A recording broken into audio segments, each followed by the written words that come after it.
확실히 이게 스크롤이 좋으니까 뭔가 와 진짜 좋다.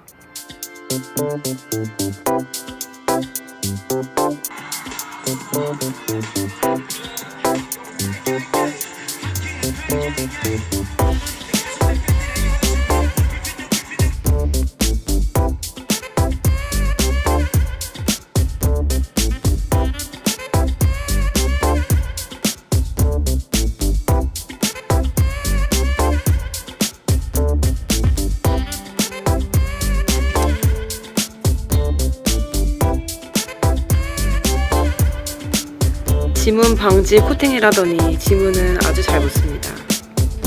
제가 이거 하다 보니까 이게 이렇게 플레이 할 때 이렇게 중간중간에 이게 안 되더라고요. 그냥 얘를 이렇게 끌어서 와야 되더라고요.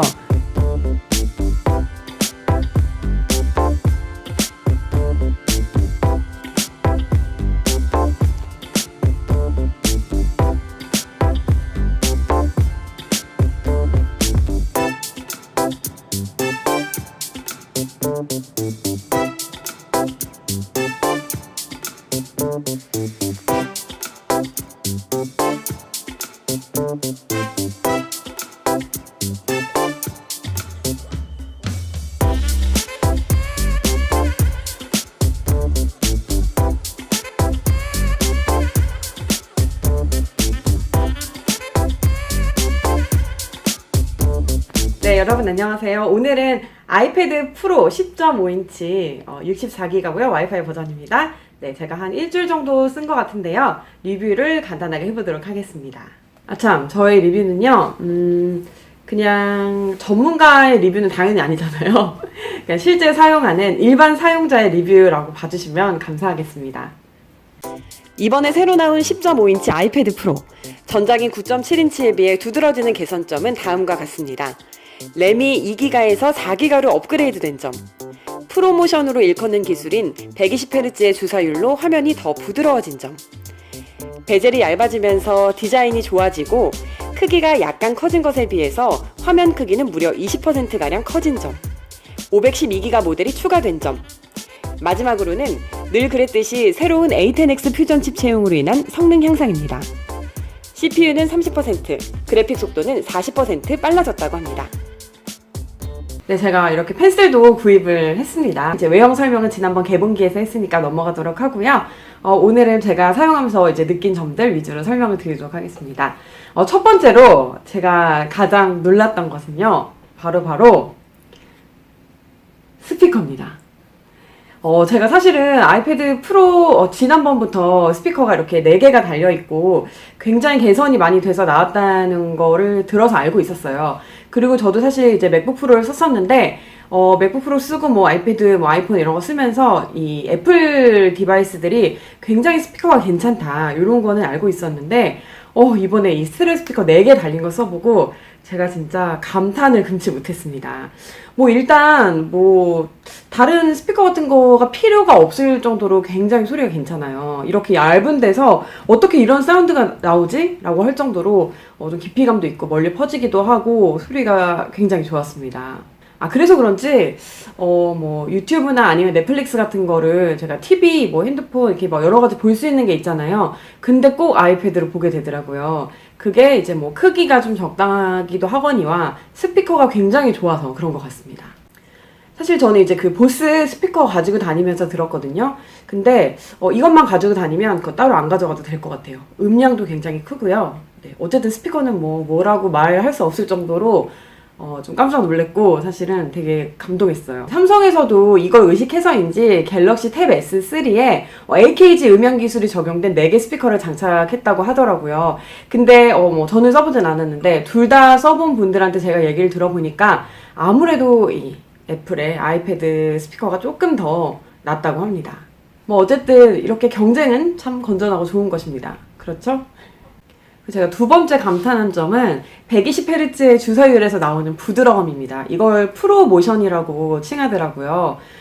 여기 옆에 있는 이게 에어2인데요. 이것도 솔직히 이렇게 스크롤이 나쁘다고 할 수는 없어요. 되게 괜찮은데 이걸 써보고 나니까 얘가 약간 조금 뭐라고 해야 되지? 약간 굼뜨다고 해야 되나? 좀 그렇게 느껴지는 것 같았어요. 이거 그런 느낌이라고 할 수 있을 것 같아요. 왜 오버워치 같은 게임을 144Hz로 하다가 그냥 일반 모니터로 하면은 뭔가 이렇게 좀 버벅이는 게 느껴지잖아요. 그런 느낌이라고 말씀드릴 수 있을 것 같아요. 그리고 이제 애플 홈페이지에 가면 그런 광고 문구가 있어요. 적어도 지구에서는 최고의 디스플레이다. 그래서 저는 이게 참 허세가 아닐까라고 생각을 했었는데, 네, 허세는 아닌 것 같습니다. 진짜 좋긴 좋아요. 근데 이게 항상 120Hz로 작동을 하는 건 아니고요. 뭐 배터리 상태 등에 따라서 이제 좀 가변적이라고 합니다. 근데 생각해보면은 한 2, 3년 정도 지나면은 막 240Hz 이런 거 나올 거 아니에요. 그래서 얘는 이제 또 퇴물이 되고 그런 세상이 또 오겠죠? 그리고 사실 제가 이번 제품을 사기로 결정을 한 계기 중에 하나가 바로 4기가 램이 탑재됐다는 점입니다. 사실 애플이 램 크루지로 되게 유명하잖아요. 네. 램이 굉장히 인색한데 웬일로 4기가를 넣어줬어요. 삼성의 갤럭시 탭 S3도 지금 4기가 들어가잖아요. 근데 얘 10.5도 지금 4기가가 들어갑니다. 멀티태스킹 같은 거 할 때 굉장히 유리하겠죠. 네, 그리고 저는 아이패드로는 그렇게 게임을 많이 하진 않아요. 근데 이걸로 게임 많이 하시는 분들은 뭐 램도 4기가에 스피커도 좋잖아요. 굉장히 쾌적하게 잘 즐기실 수 있을 것 같습니다. 그리고 홈 버튼 궁금하시다는 분들도 계셨어요. 홈 버튼 자체는 그 아이폰 7의 포스터치 방식이 아니고요. 그냥 네. 예전 아이폰처럼 눌리는 방식의 홈 버튼이에요. 근데 저는 개인적으로 이 눌리는 방식이 조금 더 익숙해서 그런지 좋더라고요. 그리고 또 이 베젤이 얇아서 불편하지 않냐고 물어보시는 분들 계셨는데요. 처음에는 저도 좀 베젤이 얇으니까 이렇게 화면에 자꾸 터치가 되면은 이렇게 오작동이 되지 않을까 해가지고 조금 불편하다고 느꼈었는데 그런 건 없어요. 그리고 제가 아이패드 프로 9.7은 구입을 하지 않았어서 잘 모르겠는데, 일단 펜슬 같은 경우에는 제조사 설명으로는 이게 뭐 반응성이 더 탁월해진다 뭐 그런 이야기를 해요. 이게 뭐 픽셀 단위의 완벽한 정밀감으로 뭐 글씨 쓰고 주석 달고 그림 그릴 수 있는 어디에서도 볼 수 없는 디지털 펜입니다. 이렇게 설명을 하는데요. 제가 생각해도 반응성 괜찮은 것 같아요. 작은 글씨를 쓸 때도 되게 잘 써져서 필기도 이걸로 하는 거에 사실 그렇게 큰 무리는 없을 것 같아요. 근데 다만 이게 좀 플라스틱 느낌이 익숙하지 않아서 그런지 이 좀 소음, 글씨 쓸 때 네, 요 소음도 저는 사실 조금 거슬리고요. 그리고 약간 미끄러지는 그런 느낌이 나요. 이건 좀 호불호가 갈릴 것 같아요. 그래서 뭐 필름이나 테이프 같은 거 붙여서 쓰시는 분들 많으실 것 같은데 저도 아마 그렇게 해야 될 것 같습니다. 아무리 충전이 빨리 된다고 해도 사실 배터리가 안 들어가는 게 훨씬 편하잖아요. 그래서 뭐 그런 거라든지 아니면은 뭐 진짜 종이에 쓰는 그런 감성을 잘 살렸다든지 그런 점에서는 애플 펜슬보다는 저는 S펜에 손을 들어주고 싶습니다. 그리고 이게 iOS 11으로 넘어가면 뭐 문서 스캔하는 그런 기능도 있대요. 그러니까 그만큼 카메라에 자신이 있다는 말도 될 것 같아요. 근데 저는 뭐 사실 아이패드로 뭐 얼마나 사진을 찍게 했어요. 근데 뭐 카메라가 좋으면 당연히 좋아진 거 아니겠습니까? 그래서 이걸로도 한번 영상 찍어볼까 지금 생각하고 있어요. 콘서트 같은 데 가면 이거 카메라로 이렇게 찍으면서 막 흔들고 그러시는 분들 있잖아요. 뒷자리에서 안 보입니다. 그런 건 하지 맙시다 우리. 이제 아이패드의 단점입니다. 아이패드 프로 10.5의 단점입니다. 일단 뭐 액세서리 가격이 엄청납니다. 진짜 이거는 뭐 사실 애플 정말 좋아하시는 분들도 부정할 수 없는 단점이라고 생각이 들어요. 그런 루머가 있었어요. 이 9.7이 이제 10.5가 되는 게 아니고 크기는 똑같은데 베젤이 넓어서 10.5가 될 것이다. 이런 루머가 있었어요. 그래서 혹시 기존에 쓰던 액세서리 그냥 계속 쓸 수 있지 않을까 이렇게 기대하고 계셨던 분들 계시죠. 그런데 역시나 네, 액세서리는 새로 다 구입을 해야 되더군요. 실제로 본체 크기도 약간 커졌습니다. 이 말이 뭐냐? 너희들이 액세서리를 사고 싶어 할까봐 새로운 사이즈를 준비했어 라는 말이 될 수도 있겠죠. 역시나 애플이 참 장사를 잘 하는 것 같아요. 이 영상 보시는 분들 중에 뭐 에어 1, 2나 아니면 9.7 프로 가지고 계신 분들 굉장히 이 뽐뿌가 오시죠. 근데 이 10.5를 사면은 케이스, 키보드 이런 게 사이즈가 약간씩 다 다르기 때문에 새로 다 구입을 하셔야 된다는 점 그거는 꼭 기억을 하셔야겠습니다. 뭐 사실 그런 의도로 사이즈를 키운 건 아니겠지만 그래도 뭐 소비자 입장에서는 싹 다 샀다가 또 뭐 싹 다 팔고 뭐 요렇게 하는 게 굉장히 번거롭고 좀 귀찮은 일이잖아요. 그죠? 이게 사실 이렇게 생폰, 생패드로 가지고 다니는 게 이렇게 막 멋이 난다 이렇게 말씀하시는 분들도 계시지만 가격이 또 가격이니만큼 이것도 생으로 쓰시는 분들 많이 없으실 것 같아요. 근데 이제 공식 홈페이지를 보면은 이게 그 10.5인치 기준으로 키보드 가격이 199,900원이에요. 뭐 거의 안드로이드 패드 싼 거 사는 그런 가격이라고 할 수 있겠는데 이제 그 정도 가격을 받으면서도 본체 뒷판은 보호가 안 됩니다. 그래도 이번에는 뭐 그 키보드에 한글 각인은 해주는 것 같더라고요. 그거는 뭐 조금 괜찮네요. 가죽 슬리브는 보니까 16만 9천 원이에요. 진짜 안 산다 이놈들아, 안 사. 근데 그래도 다행이라고 해야 되나? 이제 하도 이렇게 나오니까, 조금 이제 이것마저 다행이라고 느끼는데, 애플 펜슬은 그대로 쓸 수 있어요. 다행입니다. 갤럭시 탭 S3랑 가격 비교를 이렇게 하다 보면은 비슷하다고 느낄 수도 있는데, 사실 그거는 커버도 주고, 그리고 또 펜슬도 그냥 주니까, 또 그렇게 비교하면 약간 가격 차이가 난다고 볼 수도 있겠네요. 뭐 커버는 정품 등록해야지 주는 거 알고 계시죠? 6월 말까지 한다고 하니까 놓치지 말고 꼭 받으시기 바랍니다.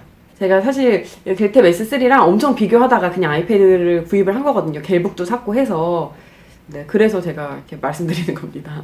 그리고 또 단점, 충전 속도 굉장히 느립니다. 네, 충전기 12W잖아요. 이왕 줄 거면 한 20W 정도 이상 되는 걸 넣어줬으면 되게 좋았을 텐데, 이게 근데, 확실히 뭐 근데, 대기 전력 관리가 안드로이드 계열보다 더 잘 된다고는 하더라고요. 근데 그래도 이게 뭐 밤에 깜빡하고 충전 못하고 이랬을 때 잠깐 충전해가지고 가지고 나가고 싶을 때 있잖아요. 그럴 때 12W는 너무 가혹하네요. 애플은 아이패드 TV 광고를 통해서 이걸 좀 노트북으로 대체하려는 그런 분위기로 몰아가려는 것 같아요. 뭐 워드는 이렇게 깔면 돼요. 가방에 뭘 그렇게 무거운 걸 들고 다니세요. 요거 하나면 되지. 뭐 이런 식으로 광고를 하잖아요. 보신 적 있죠? 근데 노트북을 대체하는 건 제가 봤을 때는 좀 어려울 것 같아요. A10X가 아무리 뭐 PC 노트북보다 강력한 성능이 뭐합니까? 일단 마우스 연결이 안 되는데요. 터치가 아무리 돼도 마우스를 할 수 있는 그런 작업들이 있지 않습니까? 뭐 마우스 같은 경우에는 아마도 이게 마우스 연결까지 되면 진짜로 노트북을 대체해버려서 뭐 맥북 판매에 좀 영향을 줘서 그런 게 아닐까라고 제가 조심스럽게 유추를 해보는데요. 뭐 노트북을 대체하려면은 키보드도 사야 되고 애플 펜슬도 사야 되고 그렇게 다 사야 되잖아요. 근데 다 사다 보면 사실 12인치 맥북 가격을 넘어서거든요.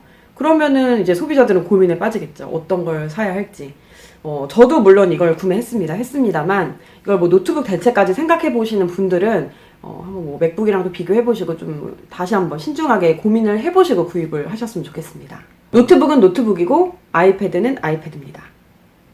이번에 iOS 11으로 업그레이드 되면은, 뭐 파일 관리 같은 것도 좀 개방성이 생긴다고 하니까 기대해 보도록 하겠습니다.